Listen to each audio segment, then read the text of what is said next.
Bonjour à tous. Je voulais vous expliquer de vive voix les raisons de ce projet de financement participatif. Alors pourquoi aujourd'hui, pourquoi 9 ans après l'ouverture de l'atelier boutique et un peu plus de 10 ans et demi de démarrage de mon activité de Lily Kayali. Alors je suis un peu émue, voilà, parce que c'est pas forcément des raisons hyper faciles, mais qui ne sont pas de mon fait. Le local a subi un dégât des eaux qui a duré plus de 3 ans. Ça a démarré en mars 2013. Donc il se trouve qu'au-dessus de la boutique, il y a 2 appartements. Et donc pendant 3 ans, ça venait d'un appartement, ça venait de l'autre. Enfin, une histoire très compliquée pour trouver l'origine exacte de cette fuite, malgré les nombreux travaux qui avaient été effectués au-dessus. L'année dernière, donc autour d'avril-mai 2016, ils ont fini par trouver une canalisation encastrée dans une paroi qui était fêlée. Donc depuis un an, il n'y a plus d'eau qui coule. Mais par contre, il y a, cette boutique, c'est un cagneux, donc il y a des belles poutres à la française. Et un dégât des eaux dans ce genre d'endroit, ça crée l'apparition de vrillettes, qui sont des petites bestioles qui grignotent le bois.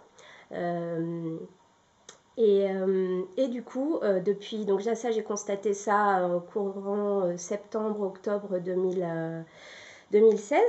Et donc, il y a eu beaucoup d'experts qui sont passés, beaucoup d'entreprises. Et il se trouve qu'il va falloir faire des gros travaux d'assainissement de la totalité des poutres par rapport à la solidité du plancher, tout simplement. Donc ça implique que je déménage toutes les affaires textiles parce que ce sont des produits qui s'imprègnent dans les textiles. Donc vous imaginez bien que c'est la totalité presque de ce que j'ai en boutique et atelier. Et aussi tout ce qui est fragile parce que c'est des travaux. Voilà, je pourrais laisser les meubles qui seront bâchés. Donc déjà ça va me faire un manque à gagner assez important. Et de fermeture boutique et de fermeture atelier, parce que pendant ce temps-là, je pourrais pas fabriquer.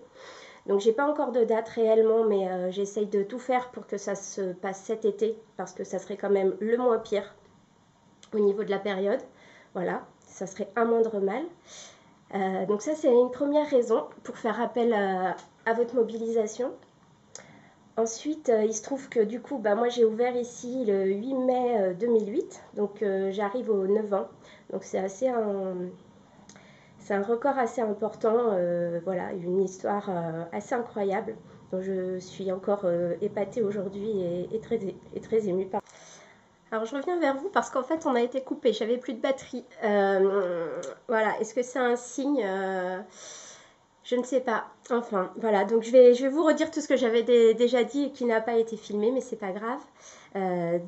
Comme je vous disais, j'arrive au 9 ans, au 9 ans de l'ouverture de la boutique. Alors, j'ai signé le bail le 8 mai 2008 et j'avais ouvert précisément le 12 mai. Voilà, j'avais trois pauvres étagères, mon bureau, une petite table, quelques mannequins en vitrine et l'ouverture et l'installation s'est fait très vite parce que j'avais pas grand chose. Donc la boutique telle que vous la connaissez aujourd'hui, c'est vraiment le fruit de 9 ans de travail, chiner des meubles, récupérer des meubles, beaucoup de système D, de briques et de broc. Voilà. Et donc, comme je vous disais, là, j'arrive au terme de 9 ans du bail. Donc, je suis en pleine négociation de renouvellement. Et donc là, c'est aussi une douche froide qui vient se rajouter à ce dégât des eaux. Ironie du sort. Donc le dégât des eaux, juste, j'ai pas précisé que c'était sur à cheval sur l'arrière-boutique et sur la boutique. Et la fuite, elle a coulé côté arrière-boutique. C'est pour ça que ça m'a jamais empêché de continuer à ouvrir la boutique. Par contre, le mur côté boutique est complètement imbibé. Voilà, donc c'est un mur porteur en pierre. Ça se passe à ce niveau-là. À ce niveau-là, le dégât de la fuite. Par contre, du coup, les poutres, eh ben, ça touche la totalité des poutres côté boutique et côté arrière-boutique. Voilà, petite précision. Donc je reviens au bail.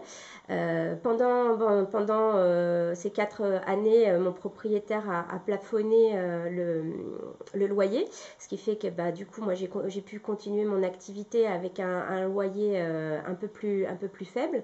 Le souci c'est que là du jour au lendemain, eh ben, ils souhaitent le réévaluer à la valeur locative, ce qui est légitime et à la fois impossible pour moi à gérer, en tout cas sur du long terme. Voilà, je pourrais supporter ça quelques mois, mais pas plus. Donc du coup, comme à chaque problème, il y a une solution. Voilà, c'est ma philosophie de travail, de vie, etc. Même si c'est pas forcément toujours facile de les trouver, les solutions, hein. Voilà, donc du coup, l'idée c'est de partager la partie atelier qui est plus dans l'arrière-boutique. Parce qu'il y a de la place, c'est très mal exploité parce que voilà, j'ai que des meubles de récup qui font pas la totalité de la hauteur sous plafond, etc. Donc en le réagençant vraiment avec des meubles adaptés, il sera possible d'exploiter du rangement en hauteur et de dégager plusieurs espaces de travail au sol. Donc voilà, ça sera la solution pour diminuer mes charges fixes. Les contributions à partir de 5 euros, parce que 5 euros multipliés par beaucoup de personnes, ça peut faire beaucoup.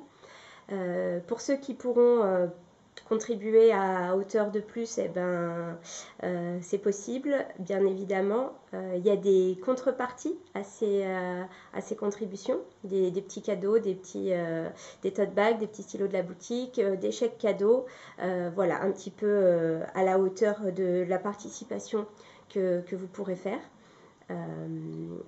Et aussi, il faudra bien évidemment se mobiliser pour faire parler de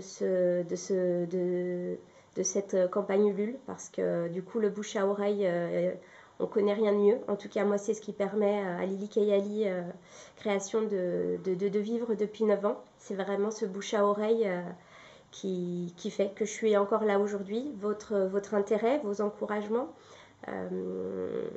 votre soutien actuellement avec un peu toutes ces histoires, parce que voilà, quand vous me dites tenez bon, on y croit, ça serait dommage que vous arrêtiez, eh ben, moi ça me donne encore plus de courage, même si forcément c'est pas évident, hein. J'ai presque fini par me dire est-ce que ça en vaut la peine. Et à la question, eh ben oui, ça en vaut la peine, bien évidemment, ça en vaut la peine. Ça en vaut la peine pour moi, ça en vaut la peine pour vous.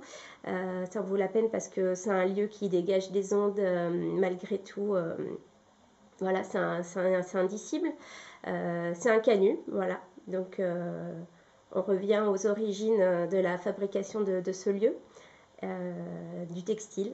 Et voilà, donc du coup, je compte sur vous. Je sais, enfin j'espère en tout cas, que vous serez au rendez-vous pour m'aider, pour faire vivre cet atelier boutique. C'est pas que un atelier, c'est un atelier de fabrication bien évidemment, mais c'est aussi une boutique. C'est très important pour moi cette partie petit commerce de quartier, de centre-ville, petit commerce indépendant. Voilà, je suis vraiment pas la seule dans le quartier, mais c'est la force qu'on défend tous. Et pour ça, j'ai besoin de vous. Voilà, comme toujours, et moi, et vous de moi, et vous et moi de vous.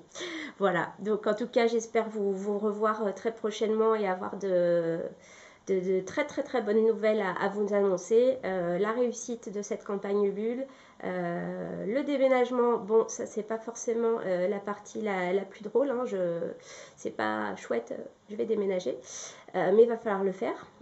Et ensuite, eh ben, du coup, je vous tiendrai au courant de mes trouvailles de tissus, de l'avancement des prochaines créations, de l'avancement du réagencement de l'atelier, des créatrices qui viendront partager le local. Parce que du coup, je suis en train de chercher tout ça en parallèle. Voilà, et n'hésitez pas à en parler et à participer. Voilà, à très très bientôt, merci.